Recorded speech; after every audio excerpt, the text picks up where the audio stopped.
So hello students, আজকে আমরা semester মেথডে যে আমাদের পরীক্ষা হবে এবার থেকেই আমরা 11-এর আজকে প্রথম চ্যাপ্টার করব। প্রথম চ্যাপ্টার করব কোন চ্যাপ্টারটা? আমরা যেই চ্যাপ্টারটা করব সেটা হচ্ছে সাম বেসিক কনসেপ্টস অফ কেমিস্ট্রি।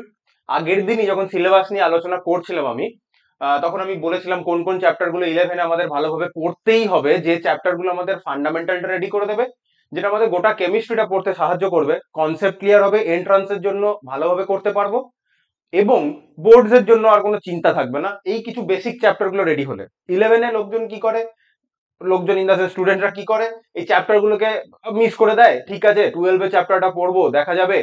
এই কনসেপ্ট গুলো ক্লিয়ার থাকে না বলে 12-এ গিয়ে তাদের মনে হয় কেমিস্ট্রি আমাদের মুখস্থ করতে হচ্ছে, অর্গানিক বুঝতে পারছি না, এত রিয়েজেন্ট মুখস্থ করা যায় নাকি। কারণ কি হয়েছে, সব বেসটা ক্লিয়ার নেই। তাই এই চ্যাপ্টার গুলো আমরা ভালোভাবে ক্লিয়ার করবো। আচ্ছা, চ্যাপ্টার শুরু করার আগে আমি আমার ইন্ট্রোডাকশনটা দিই। আমার নাম ত্রিশিত, আমি তোমাদের কেমিস্ট্রি পড়াবো। আমি বিগত 5 বছর ধরে কেমিস্ট্রি পড়াচ্ছি। যখন আমি আমার বিএসসি করতাম তখন থেকে। আমার বিএসসি বর্ধমান ইউনিভার্সিটি থেকে, মাস্টার ডিগ্রি আমার রহরা রামকৃষ্ণ মিশন থেকে। আমার গেট কোয়ালিফাই আছে এবং আমি 5 বছর পড়াচ্ছি আমার বিএসসি সময় থেকে। তো আমি মোর দ্যান এনাফ কোয়ালিফাইড তোমাদের পড়ানোর জন্য। সো আমরা আমাদের প্রথম চ্যাপ্টারটা শুরু করব। প্রথম চ্যাপ্টার শুরু করার আগে আমরা আগের দিন জাস্ট চ্যাপ্টারের নামগুলো দেখেছিলাম। আজকে কি, আজকে আমরা চ্যাপ্টারের ইন ডিটেল কি আছে সেই জিনিসগুলো আমরা একটু দেখি। তাহলে some basic concepts of chemistry, কেমিস্ট্রির কিছু আমরা বেসিক বেসিক ধারণা পড়বো, যেটা আমাদের ফান্ডামেন্টাল রেডি করবে। তার মধ্যে কিছু জিনিস আমরা ক্লাস 9-10-এ পড়ে এসেছি। কোন জিনিসগুলো? 9-10-এ পড়েছি আমরা অ্যাটমিক মাস, মলিকুলার মাস, মানে পারমাণবিক ভর, আণবিক ভর, এইটা আমরা ক্লাস 10-এ পড়েছি। আমরা মোল কনসেপ্ট, মোলের ধারণা, এই জিনিসটা আমরা ক্লাস 10-এ পড়েছি। সেই রিলেটেড কিছু কোশ্চেন আমরা ক্লাস 9-10-এ, যাই হোক ক্লাস 9 বা 10-এ আমরা পড়েছি।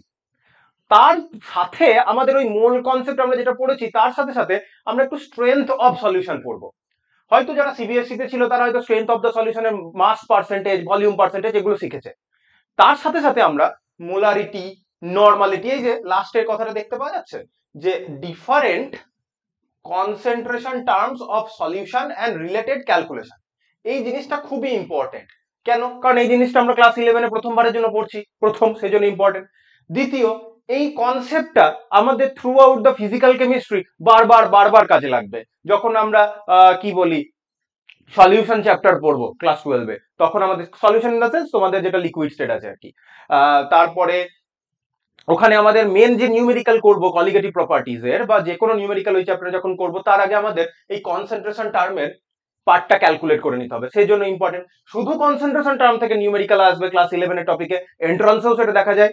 এবং আমরা যখন আয়নিক ইকুইলিব্রিয়াম করব, মানে ইকুইলিব্রিয়াম সাম্যাবস্থা চ্যাপ্টারের যে পার্ট, কেমিক্যাল এবং আয়নিক, তাহলে আয়নীয় সাম্যাবস্থা চ্যাপ্টারটা করার সময় আমাদের বারবার এই সলিউশনের স্ট্রেংথ বা কনসেন্ট্রেশন অফ সলিউশনের টার্মগুলো নিয়ে আলোচনা করতে হবে। তো এই টপিকটা আমাদের বারবার দরকার পড়বে, তাই এটা খুবই ইম্পর্টেন্ট। সবগুলোই এখানে ইম্পর্টেন্ট। আমাদের atomic molecular mass important, mole concept important, molar mass, percentage, composition, empirical, সবই আমাদের মোটামুটি ইম্পর্টেন্ট। কিন্তু আমি যে জায়গাগুলোতে বলছি এক্সট্রা করে মার্ক দিচ্ছি, সেই জিনিসগুলো আমাদের এখানে সবই ইম্পর্টেন্ট, এমন নয় যে কোনোটা লেস ইম্পর্টেন্ট, সবই ইম্পর্টেন্ট। কিন্তু কিছু জিনিসকে আমি বেশি করে মার্ক করছি, তার রিজনটা হচ্ছে আমাদের থ্রু আউট দ্য কেমিস্ট্রি 2 ইয়ার এই টার্মগুলো আমাদের বারবার দরকার পড়বে। যেগুলো আমাদের বারবার দরকার পড়বে সেগুলোকে আমি বেশি ইম্পর্টেন্সের মধ্যে রাখছি, যেটার মধ্যে রয়েছে আমাদের atomic and molecular masses, mole concept. তাহলে অ্যাটমিক অ্যান্ড মলিকুলার মাস আমাদের ইম্পর্টেন্ট, আমাদের মোল concept important. Mole concept, molar মাস ওই কাছে একই জিনিস দাঁড়ালো, মানে এক মোল সাবস্টেন্সের কতটা মাস ওটাকে আমি বলছি তার মোলার মাস। দেন দেন দেন আমি তারপরে কোথায় এসেছি, different concentration terms of solution and related calculation, এই জায়গাগুলো ইম্পর্টেন্ট। তো আজকের ক্লাসে আমরা কি শিখবো? Chemical composition, concept of element, atom, molecule, এইসব যেগুলো রয়েছে, main concept of element, atom, molecule, এই কনসেপ্ট গুলো আমরা অলরেডি জানি। কনসেপ্ট অফ এলিমেন্ট মানে ওই যে হাইড্রোজেন, হিলিয়াম, লিথিয়াম, বেরিলিয়াম, এই যে পিরিয়ডিক টেবিলে যে এলিমেন্ট গুলো পড়েছিলাম, এই এক একটা যে অ্যাটম, সেইটার অ্যাটম কি, মলিকিউল কি, এই ছোট ছোট জিনিসগুলো আমরা সবাই জানি, বললেই বুঝে যাবে। যদি আমি বলি লিখি H2, ঠিক আছে, H2 এটা কি? এটা একটা হচ্ছে হাইড্রোজেনের মলিকিউল। H2 হচ্ছে কি? হাইড্রোজেনের মলিকিউল। কেন? এটা একটা হাইড্রোজেনের সাথে আরেকটা হাইড্রোজেন বন্ড করেছে। তাহলে এটা যদি একটা হাইড্রোজেনের মলিকিউল হয়, তাহলে এই দুটো কি? এই দুটো হচ্ছে হাইড্রোজেনের অ্যাটম, ঠিক আছে। তাহলে মলিকিউল মানে হচ্ছে আমার অণু, অ্যাটম মানে হচ্ছে আমার পরমাণু। তাহলে এই কনসেপ্ট গুলো আমরা জানি যে অনেকগুলো অ্যাটম জুড়ে, এখানে হাইড্রোজেনের দুটোই হাইড্রোজেন অ্যাটম জুড়ে হাইড্রোজেন মলিকিউল তৈরি করেছে। আমি যদি জলের কথা বলতাম H2O, এটা একটা জলের মলিকিউল যেটা দুটো হাইড্রোজেন আর একটা অক্সিজেন দিয়ে তৈরি। তাহলে দুটো হাইড্রোজেন অ্যাটম, একটা অক্সিজেন অ্যাটম জুড়ে জলের মলিকিউল বা অণু তৈরি করেছে। তাহলে অ্যাটম এবং মলিকিউলের কনসেপ্ট, এলিমেন্টের কনসেপ্ট, এগুলো আমরা সবাই জানি। যেখান থেকে আমাদের একটু পড়াশোনাটা শুরু করতে হবে, atomic and molecular masses, mole concept, molar mass, এই টপিকটার মধ্যে আমরা আজকে কনফাইন থাকবো। এই টপিকটা আমরা আজকে পড়বো, কি আছে বুঝবো। অলরেডি যে জিনিসটা আমরা পড়বো এমন নয় যে এগুলো পড়া হয়নি, এগুলো আমরা পড়েছি সবই 9-10-এ যেটা বললাম। তাও সবারই হয়তো সঠিকভাবে ক্লিয়ার হয়নি বা ভুলে গেছি, অনেকদিন আগে পড়েছি, সেজন্য আরেকবার আমরা রিক্যাপ করব। এবং যেখান থেকে আমি পড়াবো সেখানে আমরা প্রিভিয়াস ইয়ারের কোশ্চেনও আছে। কোথা থেকে প্রিভিয়াস ইয়ার গুলো নেওয়া হয়েছে? প্রিভিয়াস ইয়ার গুলো WBJE এর কোশ্চেন নেওয়া হয়েছে, যেটা ভবিষ্যতে অনেকেই 2 বছর বাদে যখন এইচএস এর পরীক্ষার পর WBJE এর পরীক্ষা থাকবে মে জুন মাসে, তাহলে তোরা কবে পরীক্ষা দিবি? 24-এ, 25, 26-এ পরীক্ষা দিচ্ছিস, কারণ 25-এ 11 দিবি, 26-এ 12 দিবি। তাহলে যারা দিবি তাদের WBJE তে কিরকম কোশ্চেন পড়েছে আগের বছর আমরা সেটা দেখবো। দেন নিট NEET, যেটা মেডিকেল এন্ট্রান্স, সেখানে কি ধরনের কোশ্চেন পড়েছে সেরকম কিছু প্রিভিয়াস ইয়ারের কোশ্চেন ওখানে অ্যাড করা রয়েছে, আমরা সেগুলোও দেখব। আচ্ছা, এই কনসেপ্ট আমরা পড়বো। তাহলে আমরা চলে যাই আমাদের যে পিপিটি আছে সেখানে। আচ্ছা, তাহলে আমরা মূল কনসেপ্ট পড়বো। মূল কনসেপ্টে আমরা ব্রিফ কনসেপ্ট দেখবো। শুধু মূল কনসেপ্ট লেখা আছে মানে এমন নয় যে শুধু ডাইরেক্ট মূল থেকে বলবো। অ্যাটমিক মলিকুলার মাস নিয়ে আমরা পড়বো। প্রিভিয়াস ইয়ারের কোশ্চেন দেখবো। প্রিভিয়াস ইয়ার WBJE আছে, নিট আছে, ঠিক আছে। সো আমরা ধীরে ধীরে এগোই। কি বলতে চাইছি, প্রথমে প্রথমে অ্যাভোগাড্রোস লতে আমি আসবো, পিডিএফটা আগে পড়। তাহলে অ্যাটমিক মাস দিয়ে স্টার্ট করি, ঠিক আছে। ইংলিশে লেখা আছে, মানে যারা ইংলিশে সরগর তাদের তো কোনো অসুবিধা নেই, যে সিবিএসই বোর্ড, আইসিএসসি বোর্ড, কোনো অসুবিধা নেই। ওয়েস্ট বেঙ্গল বোর্ডের যাদের ইংলিশে ভালো জানে তাদের এটা নিয়ে কোনো অসুবিধা নেই। ভবিষ্যতে 2 বছর বাদে সবকিছু সায়েন্সের স্টুডেন্ট তোরা, তাহলে সবকিছু ইংলিশেই পড়তে হবে। তো সেটা নিয়ে ভয় পাওয়ার কিছু নেই। তবে এটাও কথা, আমি সবকিছুই বাংলাতে বলবো। এখানে আপাতত আমার কাছে এগুলো একটু ইংলিশেই আছে। নতুন তোদের সেমিস্টার মেথডের যে বই, সেই বই বেরোক, তখন সমস্ত কিছু আমরা এখানে বাংলাতেই করব। আপাতত একটু ইংলিশে আছে, আমি বাংলাতেই বলছি। তাহলে প্রথম কথা আমরা একটা জিনিস বুঝবো, আমরা যে এই অ্যাটমিক মাস পড়ছি, এক সেকেন্ড। অ্যাটমিক মাস পড়ার সময় একটা জিনিস আমাদের মনে রাখতে হবে, এই অ্যাটমিক মাসটা কিন্তু কোনো অ্যাটমের আমরা অ্যাবসোলিউট মাসটাকে মাপছি না। অ্যাবসোলিউট মাস মানে একটা অ্যাটমের অরিজিনাল যেটা ওয়েট, আমরা সেটা মাপছি না। প্রথমে এটা মাথায় ঢুকিয়ে নিলাম। কি বললাম? আমরা কোনো একটা অ্যাটমের অ্যাকচুয়াল যে মাস, একটা সিঙ্গেল অ্যাটম নিলাম, সেটাকে ওয়েট করলাম। যদি ওরকম দাঁড়িপাল্লায় তো ওয়েট করা যাবে না, তার অন্য মেথড আছে। এতটাই হালকা একটা অ্যাটম। তাই যাই হোক, আমরা একটা অ্যাটমের কিন্তু অ্যাকচুয়াল মাস নিয়ে আলোচনা করছি না, অ্যাবসোলিউট মাস নিয়ে আমরা এখানে আলোচনা করছি না। আমরা এখানে কি নিয়ে আলোচনা করছি? আমরা এখানে যেটা নিয়ে আলোচনা করব, প্রথমেই আমি একটা টার্ম হাইলাইট করে দিই, সেটা হচ্ছে আমরা কিন্তু এখানে রিলেটিভ মাস করছি। রিলেটিভ মাস মানে কোনো একটা অ্যাটমকে আমরা বেঞ্চমার্ক ধরবো। বেঞ্চমার্ক মানে তাকে ধরে নেবো, এটা রেসপেক্টে তাকে 1 ধরে নেবো তার মাস। তার রেসপেক্টে অন্য কোনো একটা অ্যাটম কত গুণ ভারী সেটা আমরা মাপছি, ঠিক আছে। কেউ ধর ক্লাসে কেউ 102 পেয়েছে, কেউ 105 পেয়েছে, কেউ 110 পেয়েছে। আমরা কি করলাম? 100 মার্কসটাকে বেঞ্চমার্ক করে দিলাম। তাহলে 100 এর রেসপেক্টে যে 102 পেয়েছে সে 2 পেয়েছে, যে 105 পেয়েছে সে 5, যে 110 পেয়েছে বললাম সে 10 পেয়েছে। তাহলে সে 2 বা 5 বা 10 পায়নি, 102, 105, 110 পেয়েছে। কিন্তু আমি 110কে বেঞ্চমার্ক করে নিয়েছি, 110-এর উপরে কত বেশি পেয়েছে। এখানেও সেরকম কোন একটা অ্যাটমের কিন্তু অ্যাকচুয়াল মাস নিয়ে আমরা আলোচনা করছি না। আমরা কি নিয়ে আলোচনা করছি? রিলেটিভ মাস। রিলেটিভ মানে কারোর রেসপেক্টে মাপছি। তাহলে কোনো একটা অ্যাটম, ইনিশিয়ালি হাইড্রোজেন অ্যাটম ছিল, তো যাই হোক, কোনো একটা অ্যাটমকে আমরা বেস ধরে নেবো, 1 করব, তার মাস ধরলাম। তার রেসপেক্টে অন্য কোনো একটা অ্যাটম কত গুণ ভারী আমরা সেটা মাপছি, ঠিক আছে। এবার প্রবলেমটা কি হয়েছিল, প্রবলেমগুলো আমরা একটু দেখি। সেটা হচ্ছে, যদি আমরা ইনডাইরেক্ট মেথড আছে বললাম, অবশ্যই কোনো অ্যাটমকে নিয়ে আমরা দাঁড়িপাল্লায় মাপতে পারবো না। আমরা যখন একটা হাইড্রোজেন অ্যাটমের মাস ফাউন্ড করতে গেছিলাম, কিরকম মাস? তার অ্যাবসোলিউট মাস। কোন একটা হাইড্রোজেন অ্যাটমের যখন আমরা অ্যাবসোলিউট মাস মাপতে গেছিলাম, তখন ইনডাইরেক্ট মেথডে তখন দেখা গেল তার মাসটা হচ্ছে 1.6736, মনে রাখতে হবে না, চিন্তা নেই, ইন্টু 10⁻⁻24 গ্রাম। -24 গ্রাম, কতটা ছোট একটা ভ্যালু। এত ছোট ভ্যালু নিয়ে কাজ করা মানে ম্যাথামেটিক্যাল ক্যালকুলেশন করা আমাদের পক্ষে কনভিনিয়েন্ট নয়। তাহলে এত এক্সট্রিমলি স্মল নাম্বার কনভিনিয়েন্ট নয়। কনভিনিয়েন্ট মানে আমাদের কাজের সুবিধা হচ্ছে না, ক্যালকুলেশন প্রচুর বড় মানে ছোট সংখ্যা, বেসিক্যালি মানে ক্যালকুলেশনটাতে অনেক লেন্দি হয়ে যাবে। তাই আমাদের কি করতে হলো, আমরা এটাকে ওভারকাম করার জন্য, এই প্রবলেমটা ওভারকাম করার জন্য আমরা রিলেটিভ মাস টার্মে এলাম, যেটা আমি ক্লাসের শুরুতেই মার্ক করে দিয়েছিলাম। তাহলে রিলেটিভ, আমরা এখানে কিন্তু কোনো অ্যাটমের অ্যাকচুয়াল মাস নিয়ে কাজ করছি না। ছোট থেকে যে হাইড্রোজেনের জন্য 1 বসাতি, অক্সিজেনের জন্য 16, আমি অ্যাটমিক মাসের কথা বলছি, সালফারের জন্য 32, ক্যালসিয়ামের জন্য 40, এগুলো যে বসাতি, ওটা কিন্তু একটা অ্যাটমের অ্যাকচুয়াল মাস নয়। আমরা রিলেটিভ মাস নিয়ে আলোচনা করছি। আশা করি কথাটা মাথায় ঢুকেছে। কথাটা মাথায় ঢুকেছে থেকে মনে পড়লো যে যদি কারো ডাউট থাকে, ভিডিওর নিচে ডেসক্রিপশন বক্সে হোয়াটসঅ্যাপের লিঙ্ক, ফোন নাম্বার, গ্রুপ সবকিছুরই লিঙ্ক দেওয়া থাকবে। ওখানে আমাদের সাথে জুড়ে যা হোয়াটসঅ্যাপে, ওখান থেকে সমস্ত স্যারদের নাম্বার পেয়ে যাবি। যার যেটা ডাউট, যে সাবজেক্টের স্যার আছে, আপাতত আমি কেমিস্ট্রি পড়াচ্ছি, ধীরে ধীরে ফিজিক্স এবং এবং ম্যাথামেটিক্সের স্যার ইন্ট্রোডিউস হবে। তোদের যদি বায়োলজিরও ইচ্ছা থাকে, বায়োলজি স্যারও আছে, তোদের ডিমান্ডে আমরা বায়োলজিও পড়ানো হবে। প্রতিটা গ্রুপের লিঙ্ক পেয়ে যাবি, ইন্ডিভিজুয়াল স্যারের নাম্বার সেখান থেকে পেয়ে যাবি। যার যেটা ডাউট যখন ইচ্ছা তখন স্যারকে ফোন করে মেসেজ করে জেনে নিবি, কোনো ইস্যু নেই তাতে, তোদের জন্য এই চ্যানেলটা করা। আচ্ছা, তাহলে রিলেটিভ মাস বারবার ক্লাসে শুরু হচ্ছে, আমরা নতুন ক্লাস শুরু করছি, হাতে টাইম আছে, তাই কিছু কিছু জিনিস আমি বারবার জোর দিয়ে বলছি, কারণ এটাই তোর ফান্ডামেন্টাল রেডি করবে। অনেক স্টুডেন্ট বলবে এগুলো স্যার আমি জানি, এত কথা বারবার বলবেন না। ঠিক আছে, আমি জানি, তুই জানিস। অনেকে তো জানে না, তাদের জন্য কথাটাও তোমাকে ভাবতে হবে। ঠিক আছে, তো সেই কথা ভেবেই তাহলে relative mass, that means with respect to the mass of an atom of a standard substance. কাউকে আমরা একটা স্ট্যান্ডার্ড সাবস্টেন্স বললাম, কোনো একটা অ্যাটমকে আমরা বেঞ্চমার্ক ধরে নেবো, তার রেসপেক্টে মাপবো। ইনিশিয়ালি কি করা হয়েছিল, ইনিশিয়ালি হাইড্রোজেন অ্যাটমকে এই বেঞ্চমার্ক হিসাবে ধরা হয়েছিল এবং হাইড্রোজেন অ্যাটমের মাসটাকে 1 ধরা হয়েছিল। ঠিক আছে, ইনিশিয়ালি তেমন কিছু ইউনিট ছিল না। অনেকে বলবে যে এএমইউ ছিল, আমি বই রেফারেন্স বলছি, সিনগেজের বই খুলে দেখবি, ইনিশিয়ালি 1 ধরা হয়েছিল, সেটা ইউনিট ছিল না। পরে সেটাকে আমরা, যে 1 যেটা ছিল সেই 1টাকে আমরা যে ইউনিট দিয়ে প্রকাশ করলাম সেটাকে আমরা এএমইউ বলি। যাই হোক, হাইড্রোজেনের মাসটাকে আমরা ইউনিট ধরা হয়েছে 1। সব থেকে স্মলেস্ট বা লাইটেস্ট অ্যাটম যদি কিছু থেকে থাকে সেটা আমাদের হাইড্রোজেন, সেটাকে আমরা 1 ধরলাম। তার রেসপেক্টে বাকি অ্যাটম গুলো কত গুণ, কত টাইমস ওয়েট থাকছে। তাহলে কি, আমি একবার ডেফিনেশনটা পড়ি, বাংলায় ট্রান্সলেট করে দেবো। তাহলে the atomic mass of hydrogen was taken to be 1, হাইড্রোজেনের অ্যাটমিক মাসটাকে 1 ধরা হলো।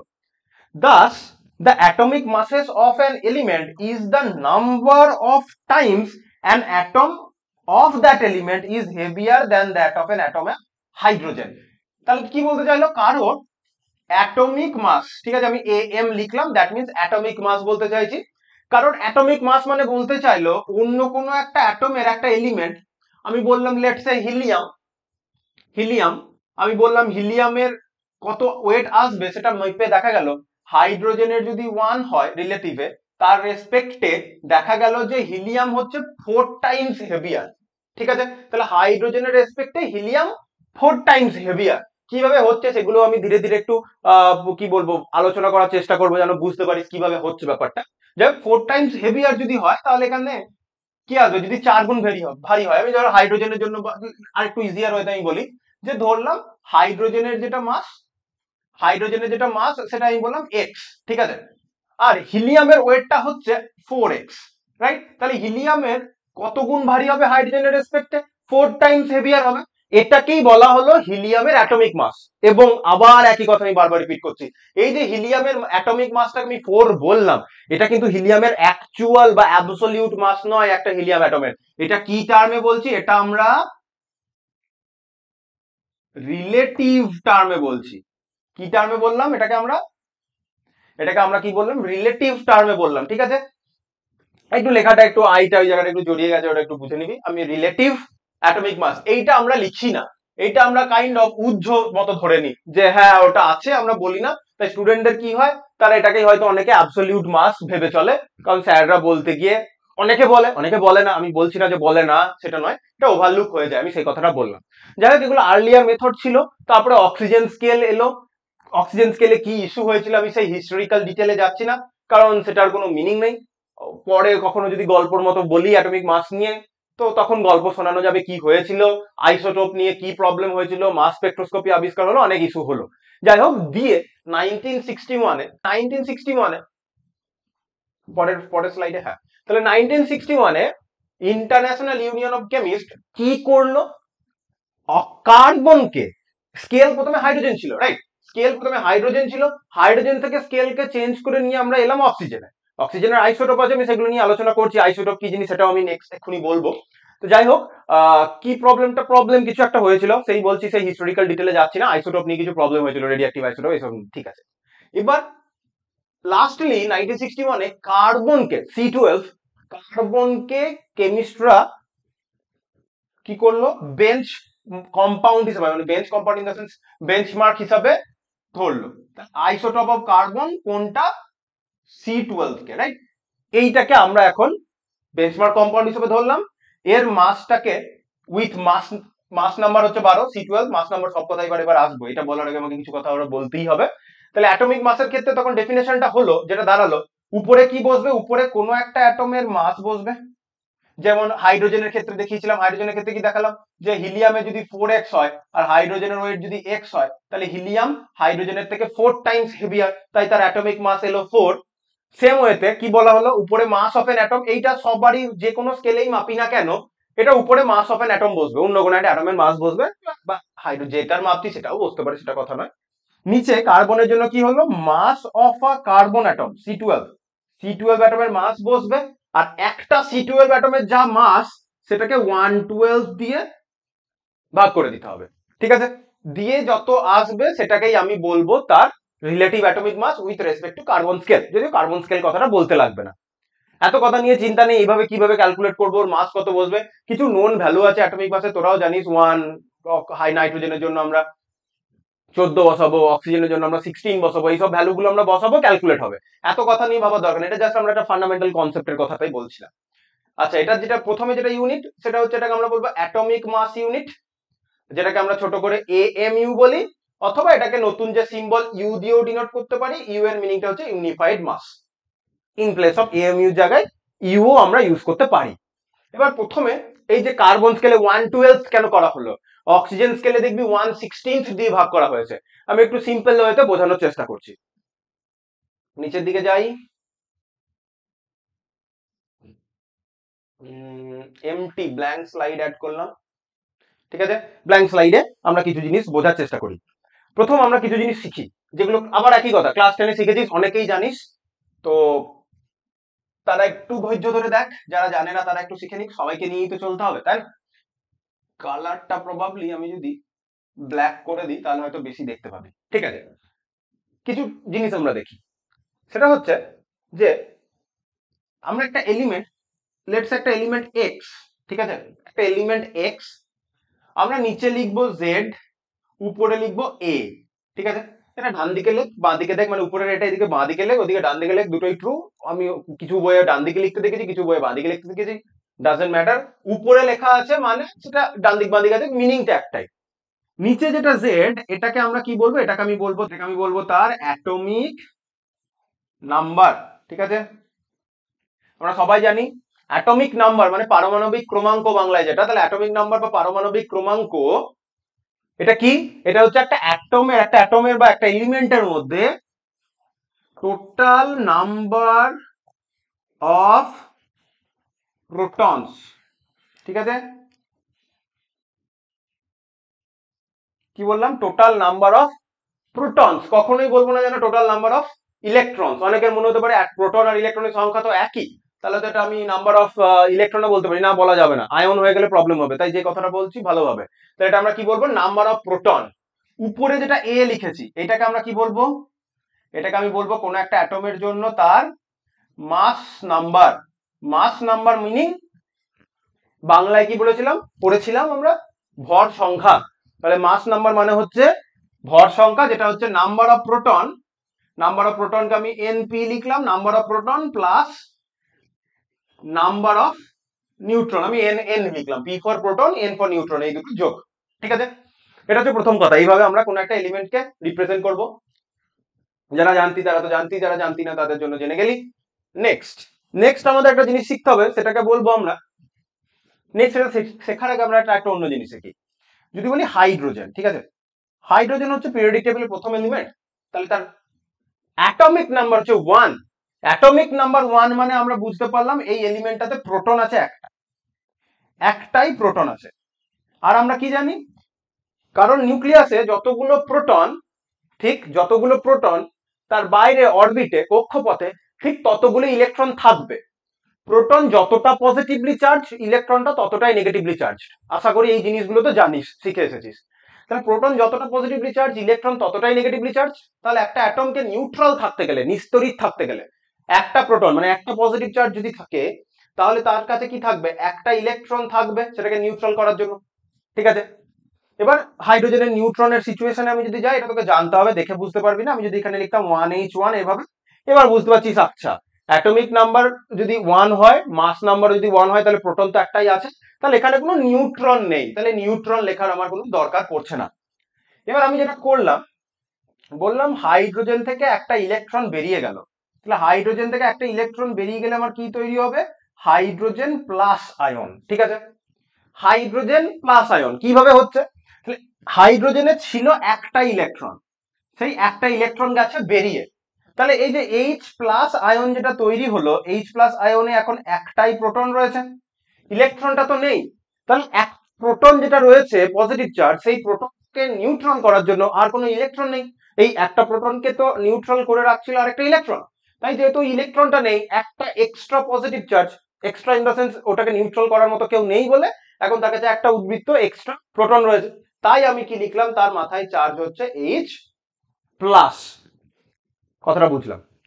এবার এই বিষয়ে একটা কথা বলার, এখানে একটা ইলেকট্রন, এখানে কোনো ইলেকট্রন নেই, তাহলে কেউ যেন কখনো বলবি না অ্যাটমিক নাম্বার মানে হচ্ছে নাম্বার অফ প্রোটন। যদি আমরা নিউট্রাল অ্যাটম নিয়ে আলোচনা করি, নিস্তড়িত অ্যাটম নিয়ে যদি আমরা আলোচনা করি, তখন নাম্বার অফ প্রোটন আর ইলেকট্রনটা সমান। কিন্তু যদি আমি আয়ন নিয়ে আলোচনা করি, পজিটিভ আয়ন হোক বা নেগেটিভ আয়ন হোক, যে কোনো আয়ন নিয়ে যদি আমরা আলোচনা করি, প্রোটন আর ইলেকট্রন সংখ্যা কিন্তু সমান হবে না। এক্ষেত্রে যেমন দেখা যাচ্ছে একটা প্রোটন, কোনো ইলেকট্রন নেই। কিন্তু এটাও যেমন হাইড্রোজেন, এটাও কিন্তু হাইড্রোজেন, হাইড্রোজেন কিন্তু চেঞ্জ হয়নি। কেন চেঞ্জ হয়নি, কারণ সেন্টারে প্রোটন, এখানেও একটা এখানেও একটা, যতক্ষণ পর্যন্ত সেন্টার ইন দা সেন্স নিউক্লিয়াসে প্রোটন একটাই থাকবে। কি বললাম, যতক্ষণ পর্যন্ত প্রোটন একটাই থাকবে ওটা হাইড্রোজেনই হবে। কথার কথা বলছি, জোর করে হাইড্রোজেনের নিউক্লিয়াসে তুই আরেকটা প্রোটন দিয়ে দিলি, প্রোটন দুটো হয়ে গেল, তখন কিন্তু ওটার হাইড্রোজেন থাকবে না। প্রোটন দুটো মানে পারমাণবিক ক্রমাঙ্ক, মানে অ্যাটমিক নাম্বার হয়ে গেল 2, ওটা কিন্তু হিলিয়াম হয়ে যাবে, আরেকটা প্রোটন ওখানে চলে এলে লিথিয়াম হয়ে যাবে, মানে এলিমেন্টটাই চেঞ্জ হয়ে যাবে। তাহলে নাম্বার অফ প্রোটন কিন্তু হচ্ছে একটা অ্যাটমের ফান্ডামেন্টাল একটা প্রপার্টি। তাহলে নাম্বার অফ প্রোটন চেঞ্জ হয়ে গেলে কিন্তু অ্যাটমটাই চেঞ্জ হয়ে যাবে। তাই কোনোদিনও প্রোটন নাম্বারকে ইলেকট্রন নাম্বার সাথে সমান বলবি না, মানে অ্যাটমিক নাম্বারকে কখনোই নাম্বার অফ ইলেকট্রনস বলবি না ভুলেও। এটাও হাইড্রোজেন, এটাও হাইড্রোজেন, কিন্তু এখানে একটা প্রোটন আছে।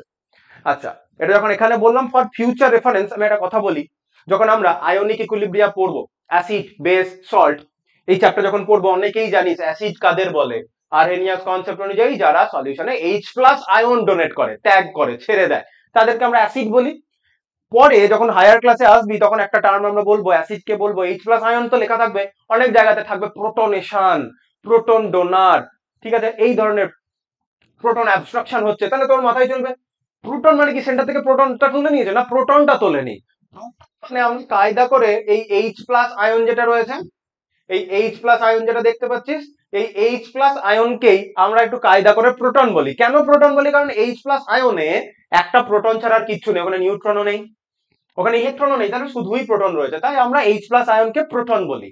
তাই বলবো অ্যাসিড কারা যদি কোথাও দেখতে পাই, অ্যাসিড মানে হচ্ছে যারা প্রোটন ডোনেট করে, তাই ভয় পাওয়ার কিছু নেই যে ওখানে রেডিও অ্যাক্টিভিটি হচ্ছে নাকি, বা টার্মিনোলজিটা শুনে ভয় পাওয়ার কিছু নেই।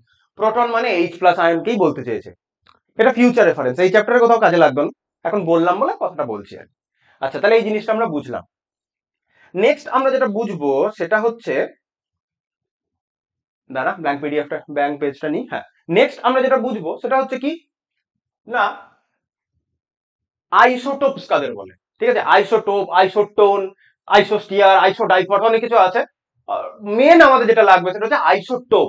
আইসোটোপের প্রথমে ডেফিনেশনটা বলি। আইসোটোপ মানে হচ্ছে যাদের, যাদের ইন দা সেন্স একই অ্যাটমের আলাদা, একই এলিমেন্টের আলাদা আলাদা স্পিসিস, এলিমেন্ট একই, হাইড্রোজেন হলে হাইড্রোজেন, কার্বন হলে কার্বন, অক্সিজেন হলে অক্সিজেন, ক্লোরিন হলে ক্লোরিন, একই এলিমেন্টের আলাদা আলাদা স্পিসিস, তাহলে এলিমেন্ট চেঞ্জ হচ্ছে না। তাহলে এলিমেন্ট চেঞ্জ হচ্ছে না মানে কি বললাম, যতক্ষণ পর্যন্ত প্রোটন নাম্বারটা সেম, ততক্ষণ পর্যন্ত কিন্তু এলিমেন্টটা মানে অ্যাটমটা চেঞ্জ হয়ে যাবে না। তাহলে একটা সিঙ্গেল অ্যাটমের আলাদা আলাদা স্পিসিস, তাহলে প্রোটন নাম্বারটা এক, ঠিক, that means atomic number same.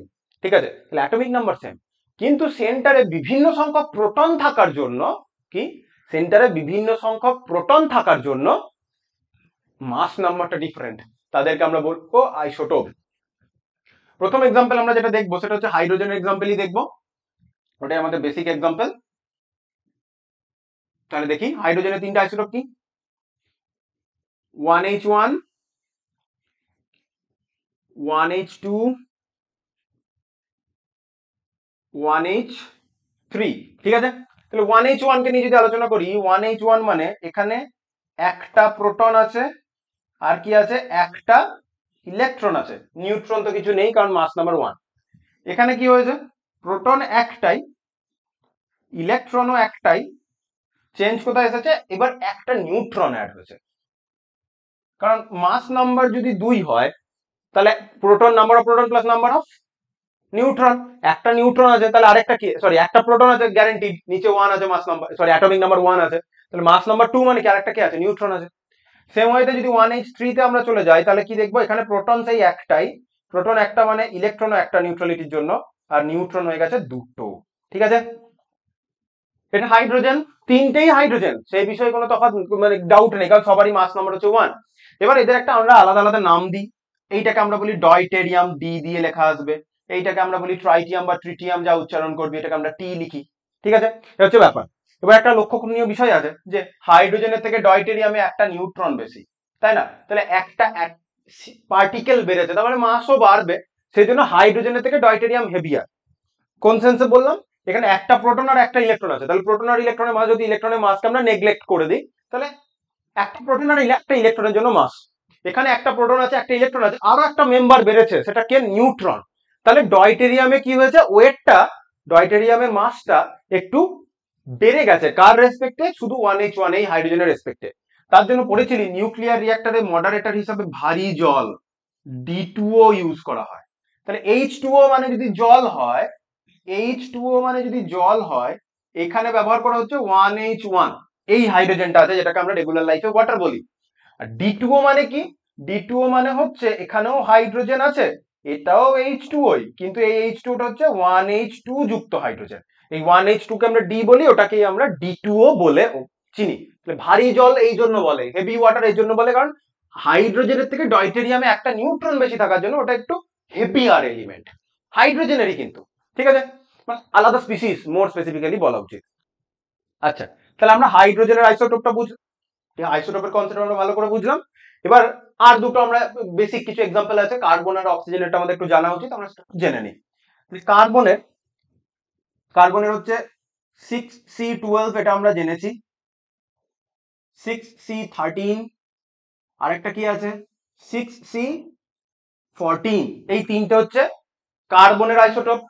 এখানে একটা জিনিস আমাদের জানতে হবে, এই যে 6C14 যেটা রয়েছে, এটা আমি মাথায় স্টার দিলাম, স্টার দেওয়ার মিনিংটা হচ্ছে ইম্পর্টেন্টের জন্য নয়, স্টার মিনিংটা বোঝাচ্ছে এটা একটা রেডিও অ্যাক্টিভ আইসোটোপ, কার্বনের রেডিও অ্যাক্টিভ মানে তেজস্ক্রিয়, এখানে আলফা বিটা গামা এগুলো নিঃসরণ হয়, আমরা রেডিও অ্যাক্টিভিটি অল্প বিস্তর জানিসই।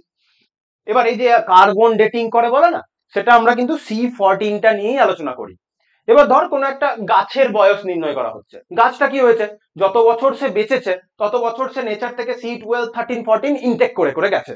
এবার গাছটা যেই মারা গেছে, সে এবার কার্বন ইনটেক করা বন্ধ করে দিয়েছে নেচার থেকে, তাহলে C12 আর C13 ডিকে করছে না, decay in the sense radioactive decay হচ্ছে না, কিন্তু C14 এর ইনটেক যেই বন্ধ হয়ে গেছে, নতুন করে আর সে C14 ইনটেক করছে না, যতটা C14 সে ইনটেক করেছিল, সেই C14 এর এবার ওভার দ্য টাইম ডিসইন্টিগ্রেশন হবে, ডিকে হতে শুরু করবে। এবার এর একটা হাফ লাইফ আছে 5700 সামথিং বছর, এক্সাক্ট ভ্যালুটা আমার মনে পড়ছে না, যাই হোক, তাহলে সার্টেন টাইমে যতগুলো C14 সে অ্যাকোয়ার করেছিল সেই সংখ্যাটা হাফ হয়ে যাবে, হাফ লাইফ আছে। ফার্স্ট অর্ডার কাইনেটিক্স মেনটেন করে চলে, আমরা ফার্স্ট অর্ডার কাইনেটিক্স পড়বো, ফার্স্ট অর্ডার কাইনেটিক্স পড়বো 12 এ। সো এইটা ডিকে করে, সেই কতটা সময়ে কতটা পরিমাণ ডিকে হয়েছে, সেখানে কাইনেটিক্স এর ইকুয়েশন আছে, এবং সেই নিউমেরিক্যাল তোদেরও করতে হবে যখন কাইনেটিক্স পড়বি।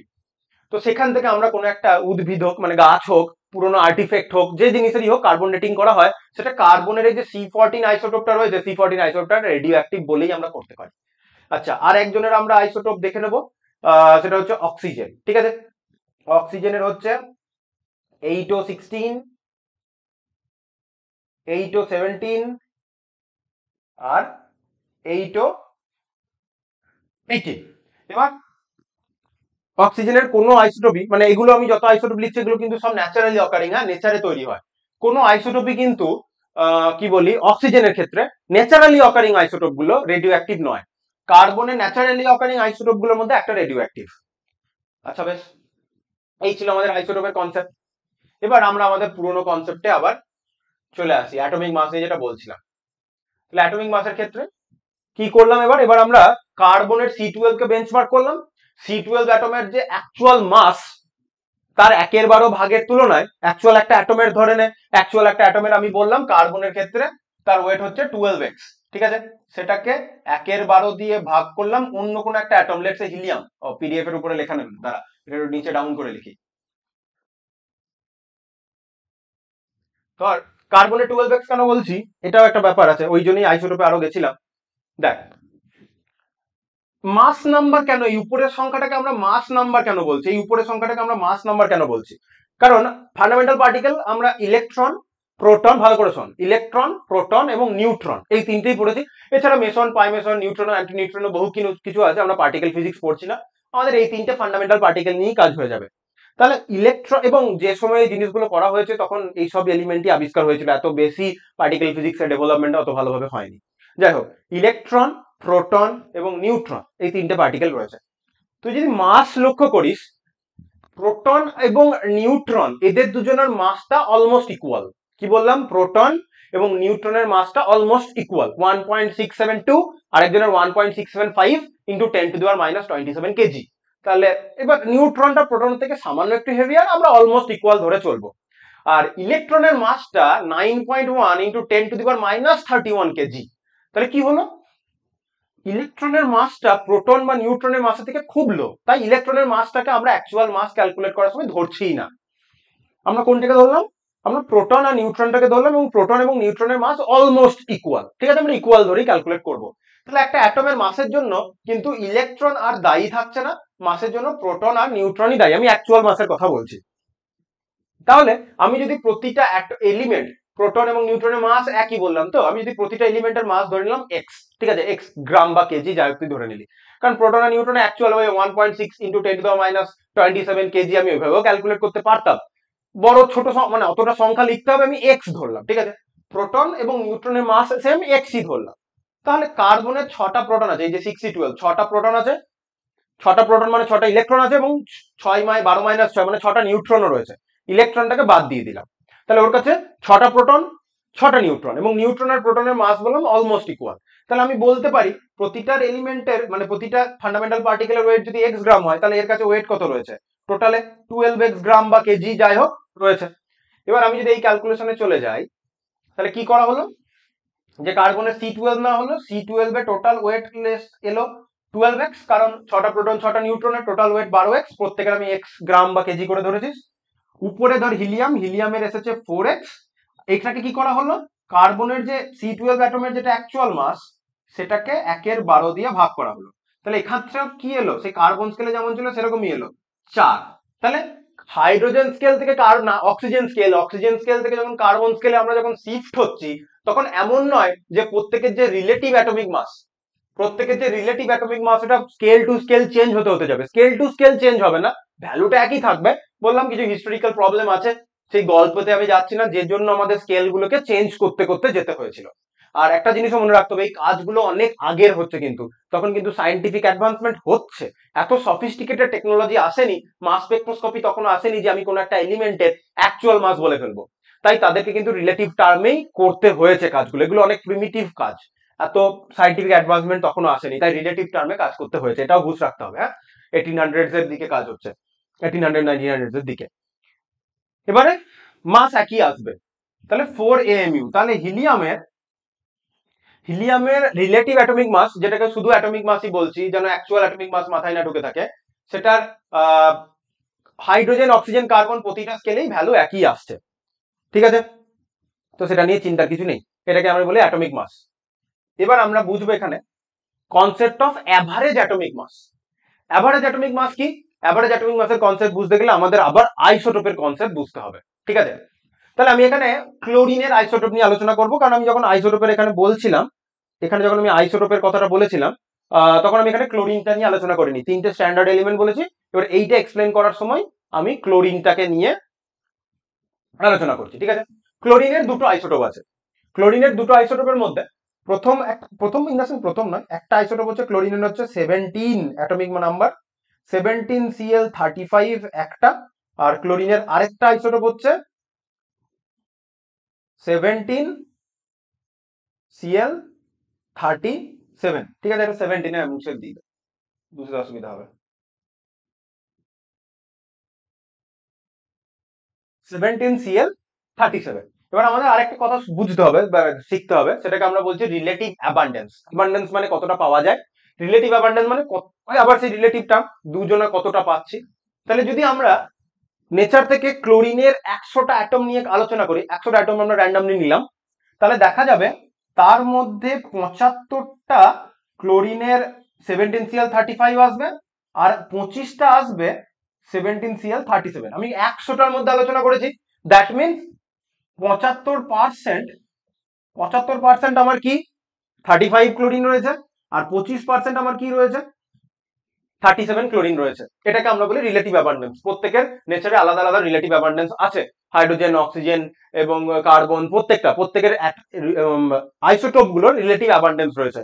যে আমি যদি 100টা এলিমেন্ট নিয়ে আলোচনা করি, মানে 100টা আইসোটোপ নিয়ে আলোচনা করি, বা 100টা হাইড্রোজেন অ্যাটম নিয়ে আমি আলোচনা করছি, তার মধ্যে হয়তো 98টা চলে এলো 1H1, ঠিক আছে, দুখানা এলো আমার হচ্ছে 1H2, একটা এলো 1H3, এরকম রিলেটিভ অ্যাবান্ডেন্স আছে। আমি আরবিটারিলি ভ্যালু বললাম, অ্যাকচুয়াল ভ্যালু বলিনি, বোঝানোর জন্য। এইটা অ্যাকচুয়াল 75-25 এরকম করে থাকে 100টা নিয়ে যদি আলোচনা করি। এবার আমরা কি বলছি, কি করে ক্যালকুলেট করব? ক্যালকুলেট করতে হবে এইভাবে, বলেছিলাম না যে উপরের সংখ্যাটাকে আমরা মাস নাম্বার বলি, তাই না? মাস নাম্বার মানে কি, ওটা হচ্ছে প্রোটন আর নিউট্রনের যোগফল। ইলেকট্রনের মাস এতটাই ছোট হয়ে যায়, এটা আমরা ক্যালকুলেশনের মধ্যে নিই না।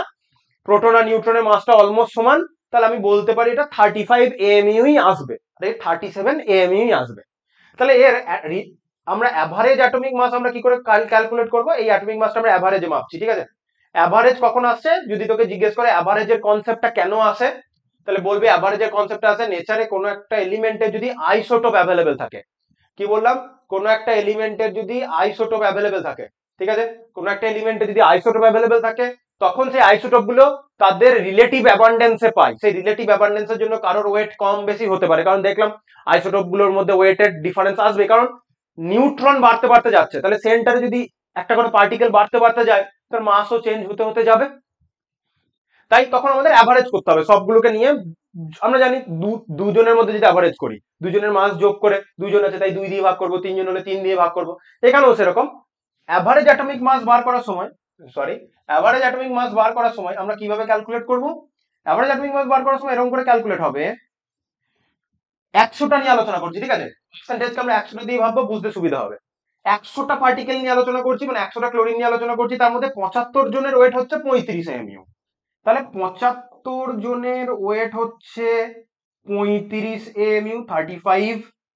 আর 25 জনের ওয়েট হচ্ছে কত? 25 জনের ওয়েট হচ্ছে 25 জনের ওয়েট হচ্ছে আমার 37। এবার লোকে যেটা মিস্টেক করে, তোরা সেই মিস্টেকটা করবি না। কি করে ফেলে? এটাকে 2 দিয়ে ভাগ করে ফেলে, যেটা ভুল। এবার বলি 2 দিয়ে কেন? এখানে তো একটা আছে, দুজন আছে, 2 দিয়ে ভাগ হবে না, 2 দিয়ে নয়। 35 ক্লোরিনের 75টা নিয়েছি, আর 37 ওজনের 25 জনকে নিয়েছি। তাই 75-25 যখন করছি, তাহলে কতগুলো লোককে নিয়ে আমরা আলোচনা করছি? আমরা 100টা লোককে নিয়ে আলোচনা করছি। তাই ডিভিশনটা যেন ভুলেও 2 দিয়ে করে দিবি না। ডিভিশনটা কত দিয়ে হবে? ডিভিশনটা হবে 100 দিয়ে। এই মিস্টেকটা যেন ভুলেও না হয়। তাহলে এর ক্যালকুলেশন করে কত আসবে? ক্যালকুলেশনটা আমি করি, ভ্যালুগুলো আমি বসাই, তোরা হচ্ছে ক্রস ভেরিফাই করবি যে ক্যালকুলেশনের ভ্যালুগুলো মিলছে নাকি। তাহলে আমি গুণ করি এক এক করে। তাহলে গুণ করলে আমার কাছে কি কি আসছে? আমাদের 75 ইন্টু 35 করবো, যারা মুখে মুখে করতে পারিস মুখে মুখে করে নিবি। তাহলে 75 ইন্টু 35 করলে আসে 26-25। এই দুটোকে যোগ করে 100 দিয়ে ভাগ করবো, দেখি 26-25 প্লাস 925 কত হয়? 3550 বাই 100। তাহলে আমার ভ্যালু কত আসছে? 35.5, 35.5 AMU। তাহলে কখনো যদি তোকে প্রশ্নটা এভাবে করতে পারে, অ্যাভারেজ অ্যাটমিক মাসের কনসেপ্ট কেন আসে? অ্যাভারেজ অ্যাটমিক মাসের কনসেপ্ট আসে বিভিন্ন এলিমেন্টের আইসোটোপ অ্যাভেলেবল থাকে বলে, সেজন্য হয় তাদের রিলেটিভ অ্যাবান্ডেন্স থাকে। ডিফারেন্ট অ্যাটমিক মাস মানে আইসোটোপ কাদের যাদের ডিফারেন্ট অ্যাটমিক মাস রয়েছে কিন্তু সেম অ্যাটমিক নাম্বার, তাহলে ডিফারেন্ট অ্যাটমিক মাস কেন হয়ে যায়? কারণ মাস নাম্বারটা চেঞ্জ হয়। আশা করি এই কথাটা বুঝতে পারছিস। সেন্টারে প্রোটনটা সেম থাকলেও নিউট্রনটা বাড়তে বাড়তে যাচ্ছে বলে মাসটা চেঞ্জ হতে হতে যাচ্ছে। সো তাদের ক্ষেত্রে আমাদের হবে এরকম অ্যাভারেজ আসবে। এবার এই যে আবার এই কথাটা এরকম এই কোশ্চেনটা ঘুরিয়েও করতে পারে, কোন একটা এলিমেন্টের অ্যাটমিক মাস ফ্র্যাকশনে আসে কেন, সেটাও কিন্তু অ্যাভারেজ অ্যাটমিক মাসের কনসেপ্ট, উত্তর একই হবে। যদি বলে অ্যাভারেজ অ্যাটমিক মাস কেন আসে, আইসোটোপের জন্য হয়। যদি বলে কারোর অ্যাটমিক মাস ফ্র্যাকশনে কেন আসছে, হোল নাম্বার কেন হচ্ছে না, কারোর তো মাস নাম্বার ফ্র্যাকশনে হয় না, মাস নাম্বার তো হোল নাম্বারই হয়, তাহলে অ্যাটমিক মাসটা কেন ফ্র্যাকশনে আসছে, তখন অ্যান্সার কি হবে? আইসোটোপ যেহেতু থাকে তাই আমাদের অ্যাভারেজ অ্যাটমিক মাসের কনসেপ্ট লাগাতে হয়, তার জন্য ওটা ফ্র্যাকশনে হয়ে যায়। আশা করি অ্যাভারেজ অ্যাটমিক মাসের কনসেপ্ট বুঝতে পেরেছিস। দেন এবার আমাদের কনসেপ্ট যা বোঝার জায়গা ক্লিয়ার হয়ে গেছে। এবার আমাদের কিছু ডাইরেক্ট আমরা করব, সেটা হচ্ছে এবার বুঝবো আমরা অ্যাটমিক মাস, আমাদের যে রিলেটিভ অ্যাটমিক মাস রয়েছে, আমাদের যে রিলেটিভ অ্যাটমিক মাস রয়েছে সেই এই যে আমাদের যে রিলেটিভ অ্যাটমিক মাস, এই যে অ্যাটমিক মাসটা কি টার্মে, এই অ্যাটমিক মাসটা কিন্তু আমাদের রিলেটিভ টার্ম,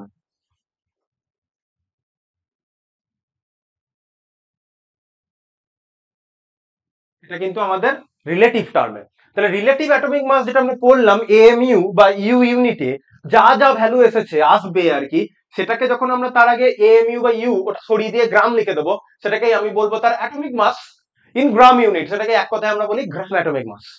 আর একটা নাম আছে গ্রাম অ্যাটম, গ্রাম অণু, ঠিক আছে। সরি, গ্রাম অ্যাটম মানে গ্রাম অণু নয়, গ্রাম পরমাণু। অ্যাটমিক মাস রিলেটিভ টার্মে যেটা মেপেছিলাম তার আগে জাস্ট গ্রাম বসিয়ে দেবো তাহলেই হবে, ঠিক আছে। তাহলে atomic mass of an element expressed in grams in is called gram atomic mass, simple. যেটা এমইউ তে ছিল সেটাই মাপবো। তাহলে কি দ্য গ্রাম অ্যাটম, যদি অক্সিজেনের ক্ষেত্রে বলি, সে অক্সিজেনের গ্রাম অ্যাটমিক মাস হচ্ছে 16 গ্রাম, কারণ অক্সিজেনের 16 এমইউ হয়, 16 গ্রাম হবে, ঠিক আছে। উপরে যেটা দেওয়া রয়েছে ওটা অ্যাকচুয়াল ভ্যালু, ওটা নিয়ে আমাদের কোনো কথা ব্যাপার নয়, ঠিক আছে। হুম হুম এখানে একই কথা আরেকবার হয়েছে, সে বলা হয়েছে, সেটা হচ্ছে যে উপরের লাইনটা যদি লক্ষ্য করিস, বলেছে the mass of one atom of oxygen কত আসছে, 2.66 ইন্টু 10⁻⁻23 গ্রাম। ভ্যালুটা খুবই ছোট, এত ছোট ভ্যালু নিয়ে কাজ করা আমাদের পক্ষে কনভিনিয়েন্ট নয়। এই যে একটা অ্যাটমের যে মাসটা বলা রয়েছে এটা হচ্ছে তার অ্যাকচুয়াল ওয়েট, ঠিক আছে। তুই যদি অক্সিজেনের একটা অ্যাটমকে ওয়েট ইনডাইরেক্ট মেথডে এক্সপেরিমেন্টালি করতে হবে, তাহলে এতটা ওয়েট আসবে, এত ছোট ভ্যালু নিয়ে আমরা কাজ করি না। তাই অক্সিজেনের একটা অ্যাটম যেটা গ্রাম অ্যাটম যেটা বলছি 16 গ্রাম হচ্ছে, ঠিক আছে। এটা যেন মনে করিস না অক্সিজেনের একটা অ্যাটমের ওয়েট 16 গ্রাম, সেটা নয়। অক্সিজেনের একটা অ্যাটমের ওয়েট অ্যাকচুয়াল ওয়েট হচ্ছে এটা, ঠিক আছে। নিচে লেখা রয়েছে the mass of one atom of an oxygen of an element is known as actual mass of that atom. উপরেটাও কিন্তু হচ্ছে তার অ্যাকচুয়াল মাস। কিন্তু আমরা যখন গ্রাম অ্যাটম বার করছি, এই যে এএমইউ ইউনিটে যদি বলি অক্সিজেনের রিলেটিভ অ্যাটমিক মাস বা অ্যাটমিক মাস কত, 16 এএমইউ, সেটাকে যখন গ্রাম ইউনিটে প্রকাশ করছি, গ্রাম অ্যাটমিক মাস কত হবে, 16 গ্রাম, সিম্পল। আশা করি বুঝতে পারা গেছে। এএমইউ তে যা ছিল সেটাকেই যখন আমরা মাসে বার করছি মানে গ্রামে বলছি, সেটাই আমার কি হয়ে যাচ্ছে, সেটাই আমার গ্রাম অ্যাটমিক মাস হয়ে যাচ্ছে। এবার কিছু কিছু এলিমেন্টের আমি গ্রাম অ্যাটমিক মাস এখানে বলে দেবো, ও কটা এলিমেন্টের না জানলেই আরামসে অ্যান্সার করে দিবি। আচ্ছা, প্রথমে কিছু কিছু এলিমেন্টের আমরা অ্যাটমিক মানে গ্রাম অ্যাটমিক মাস, আমি উপরে এ এম লিখলাম, গ্রাম অ্যাটমিক মাস করব। সেখান থেকে আমরা ধীরে ধীরে মলিকুলার মাস বার করাও শিখবো। কালারটা আমি চেঞ্জ করে ব্ল্যাকে নিয়ে যাই। প্রথমে আমরা যেটা শিখবো হাইড্রোজেন অ্যাটমিক মাস, কিন্তু কেউ দুই বলবি না, হাইড্রোজেনের একটা সিঙ্গেল অ্যাটমের ওয়েট হচ্ছে 1। কি বলবে, গ্রামে বার করছি, গ্রাম অ্যাটমিক মাস, এএমইউ নয়। এএমইউ 1 এএমইউ আসতো, সেটাকে আমরা গ্রামে কনভার্ট করছি, তাই 1 গ্রাম। হাইড্রোজেন লাগবে, হাইড্রোজেনের পর আমরা কি করব, হাইড্রোজেনের পর আমরা করব লেটস সে কার্বন। কার্বনের, ঠিক আছে, কার্বনের হোক। কার্বনের জন্য আসবে 12। দেন কি আসবে, নাইট্রোজেন, অ্যাটম হচ্ছে কিন্তু এগুলো, 14। Oxygen atom 16। দেন কি লাগবে, দেন আমাদের ক্লোরিন 35.5, আগেই বলে দিয়েছি। আর এখানে কি বলি সোডিয়াম 23। আর ইম্পর্টেন্টের মধ্যে কি আছে, আমাদের ক্যালসিয়াম আছে 40।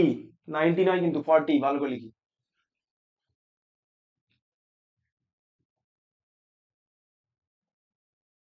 আবার পাশে লিখি সালফার সালফারের একটা অ্যাটমের ওয়েট হচ্ছে 32 গ্রাম, ঠিক আছে? অক্সিজেনের মলিকিউলে 32 আসবে। আর কি লাগবে এখানে? আর আপাতত কিছু লাগবে না। আয়রনের 55.85, ওগুলো পরে পরে করবো, 56 বসিয়ে করবি। হাইড্রোজেন এই দিয়ে মোটামুটি হয়ে যাবে। এবার এবার আমরা একটা ইম্পর্টেন্ট জিনিস করা শিখবো, সেটাকে আমরা বলছি মলিকিউলার মাস। হ্যাঁ, প্রথমেই বললাম মলিকিউল কাদের বলে। আমি যদি লিখি যে ধর H2O, ঠিক আছে, H2O এর কথা বললাম। H2O একটা মলিকিউল, অণু। এই H2O কি দিয়ে তৈরি হয়েছে? দুটো হাইড্রোজেন আর একটা অক্সিজেন দিয়ে তৈরি হয়েছে। তাহলে অ্যাটম, অ্যাটম গুলো জুড়েই মলিকিউল তৈরি হয়। তাহলে আমি যদি অ্যাটম গুলোর অ্যাটমিক মাস জানি, তাহলে ইন্ডিভিজুয়াল অ্যাটমের যতগুলো, যেটা অ্যাটমিক মাস যতগুলো আছে যোগ করলাম, অন্য একটা অ্যাটমে যত অ্যাটমিক মাস যোগ করলাম, তাহলে অ্যাটম যোগ করে দিই, দিয়ে সেটা থেকে যে অ্যাটমটা মলিকিউল তৈরি হয়েছে, তাহলেই আমি তার মলিকিউলার মাস পেয়ে যাবো। সিম্পল হিসাব। তাহলে মলিকিউলার মাস নিয়ে বোঝার কিছু অত চাপ নেই।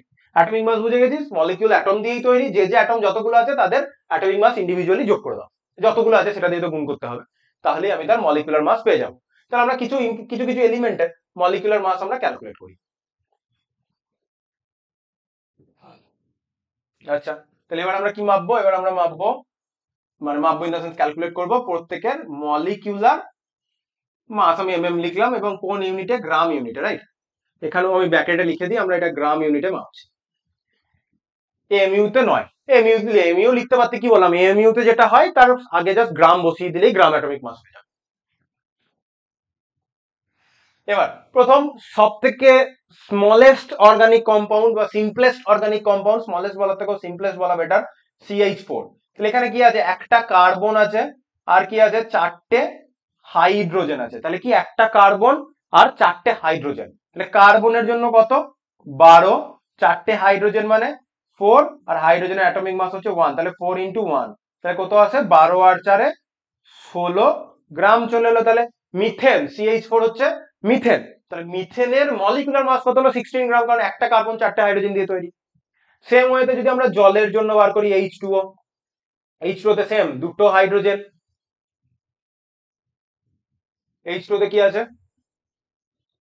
দুটো হাইড্রোজেন আর একটা অক্সিজেন।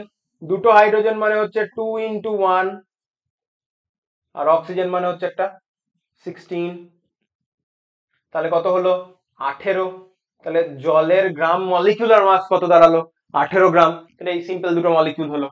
আচ্ছা, এখানে আমি বেরিয়ার করে দিই, তাহলে এখানেও আমরা আরো কিছু অ্যাটমিক মলিকুলার মাস আমাদের এখানে ক্যালকুলেট করে নেওয়া যাবে। বেশ, আর কিছু এলিমেন্ট আমরা করি। এটা 1 নম্বর এলিমেন্ট আমরা শিখলাম, এটা 2 নম্বর শিখলাম। 3 নম্বর আমরা একটা কিছু বার করি। 3 নম্বরে কি বার করা যায়? একটা ইম্পর্টেন্ট আগেই করে নি, সেটা হচ্ছে H2SO4। হ্যাঁ, তাহলে H2SO4 আমরা যদি মাপি, H2SO4 কি আছে? দুটো হাইড্রোজেন আছে, একটা সালফার আছে, আর কি আছে? চারটে অক্সিজেন আছে। আমি কোট আনকোট দিলাম, অক্সিজেনে নয় 40 মনে করতে পারিস কেউ কেউ। তাহলে সেম ক্যালকুলেট করি, দুটো হাইড্রোজেনের জন্য 2 × 1, আমি প্রথমবার করছি বলে এত ধরে ধরে করছি। সালফারের জন্য 32, আর অক্সিজেনের জন্য কি বসবে? 4 × 16,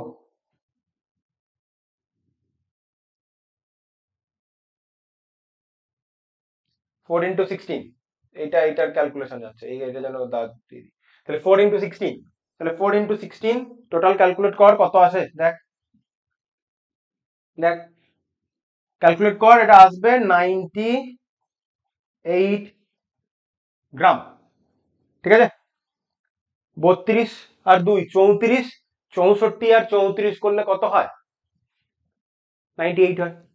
H2SO4 এর 98। এটা যত অ্যাসিড বেস করবো না, এত বারবার লাগবে, তাই H2SO4 এর যে মলিকুলার মাসটা, এটা এক প্রকার মুখস্থ মতনই করে রাখ। মুখস্থ করতে, মুখস্থ করতে বলছেন, সায়েন্স পড়ছি তাহলে মুখস্থ কেন করতে বলছেন? কথাটা সেটা নয়। পরীক্ষা হলে তুই কতবার এটাকে বার করবি? অ্যাসিড বেস যখন পড়বো এতবার H2SO4 এতবার লাগবে তার মলিকুলার মাসটা। তাই H2SO4 মলিকুলার মাস 98। এটা যদি তোর মনে থাকে, যেমন নামটা মুখস্থ করার মতো, তুই নামটা মুখস্থ করিস কেন? যেন ভ্যালু গুলো তাড়াতাড়ি করবি, না তো গুণ করে করে তো বসাতে পারতি, তাই না? এটাও সেরকম, জানো, কাজটা তাড়াতাড়ি হয়ে যায়, সেই জন্য আমরা কিছু কিছু এলিমেন্ট মলিকুলার মাস একটু মনে রাখি। এইভাবে আমরা ক্যালকুলেট করি, ঠিক আছে? সিম্পল, কঠিন কিছু জিনিস না। তাহলে 3টে এক্সাম্পল আমরা এখানে দেখে নিলাম। এবার কি, প্রথম দিনে ক্লাস হলো, আমরা অ্যাটমিক মাস মলিকুলার মাসের কথা বললাম, মূল কনসেপ্টে আমরা পরের দিন যাব। অত প্রেসারের কিছু নেই, ধীরে ধীরে শিখি, প্রচুর টাইম রয়েছে, আহ, অত ঝামেলা কিছু নেই। এই যে ইম্পর্টেন্ট যে বললাম না, প্রথম 3-4টে যে চ্যাপ্টার রয়েছে, আমি সিলেবাসটা আরেকবার যাই। আমাদের এই যে প্রথম ফার্স্ট সেমিস্টার 11-এর ফার্স্ট সেমিস্টারে বেসিক কনসেপ্ট অফ কেমিস্ট্রি, আমরা অ্যাটমিক আর মলিকুলার মাসেই এতটা টাইম কাটালাম, স্পেন্ড করলাম। কেন? যেন আমাদের একটা টপিকটার উপর ভালো গ্রিপ হয়ে যায়। কারণ অ্যাটমিক মাস মলিকুলার মাস যত কেমিস্ট্রি চ্যাপ্টার করবি, more or less atomic mass molecular মাসের কনসেপ্ট লাগছে, ফিজিক্যালে তো লাগবেই।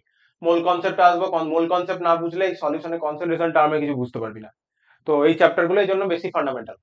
দেন স্ট্রাকচার অফ অ্যাটম আসবে, ইম্পর্টেন্ট। এই চ্যাপ্টার আমাদের ভালো করে বুঝতে হবে। দেন পিরিয়ডিক টেবিল আছে এবং কেমিক্যাল বন্ড আছে, ঠিক আছে? Chemical bonding for states of matter, S block. ওটা আমাদের 11-এর সেমিস্টার 1 এটা রয়েছে। তো 11-এর সেমিস্টার 1 এ পিডিএফ এর যে প্রথম পেজটা রয়েছে না, এখানে যে 4টে চ্যাপ্টার দেখছিস, এখানে যে 4টে চ্যাপ্টার দেখছিস, এই 4টে চ্যাপ্টার আমাদের একেবারে ফান্ডামেন্টাল চ্যাপ্টার, একেবারে ফান্ডামেন্টাল চ্যাপ্টার। এই 4টে চ্যাপ্টার বুঝতেই হবে। তুই যদি অ্যাটমিক ওয়েট মলিকুলার ওয়েটের কনসেপ্ট না বুঝি, ফিজিক্যালের চ্যাপ্টার ঠিক করে করতে পারবি না।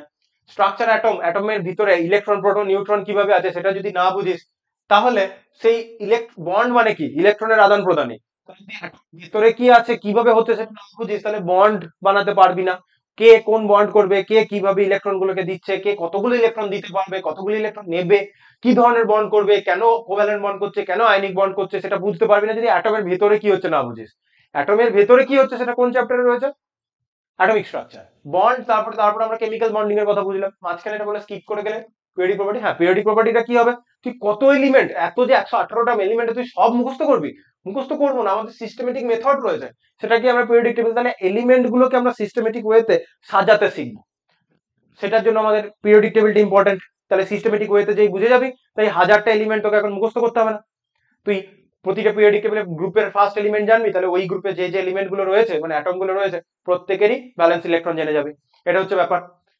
তার জন্য এই 4টে চ্যাপ্টার ইম্পর্টেন্ট। এবং এই 4টে চ্যাপ্টার হয়ে গেলে, এগুলো তো ফিজিক্যালের বাকি চ্যাপ্টার রয়েছেই, যখন সেমিস্টার 2 তে আসবি, সেমিস্টার 2 তে যখন এই যে organic chemistry some basic principles এখানে যে রয়েছে, এখানে যে বিভিন্ন রিয়াকশন গুলো রয়েছে, মার্ক করি দ্বারা, এখানে যে বিভিন্ন টাইপের রিয়াকশন গুলো পড়তে হবে, দেখি idea of addition, elimination, substitution reaction, তার আগে রেডিকেল, কার্বোক্যাটায়ন, কার্বো অ্যানায়ন, এগুলো কমা পড়তো, ইলেকট্রোফাইলস, নিউক্লিওফাইলস, এই যে কনসেপ্ট গুলো, inductive effect, resonance, hyper conjugation, এই যে বিষয়পত্রগুলো দেখছে। আবার দেখ হোমোলাইটিক হেটেরোলাইটিক ফিশন অফ কোভ্যালেন্ট বন্ড। তাহলে তুই যদি অ্যাটম না বুঝিস, তাহলে বন্ড করাতে পারবি না।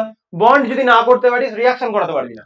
ভালো করে বুঝতে পারবি না, তোর মনে হবে মুখস্থ করতে হচ্ছে, রিয়েজেন্ট রিয়াকশন মুখস্থ করতে হচ্ছে, কি হচ্ছে আমি বুঝতে পারছি না।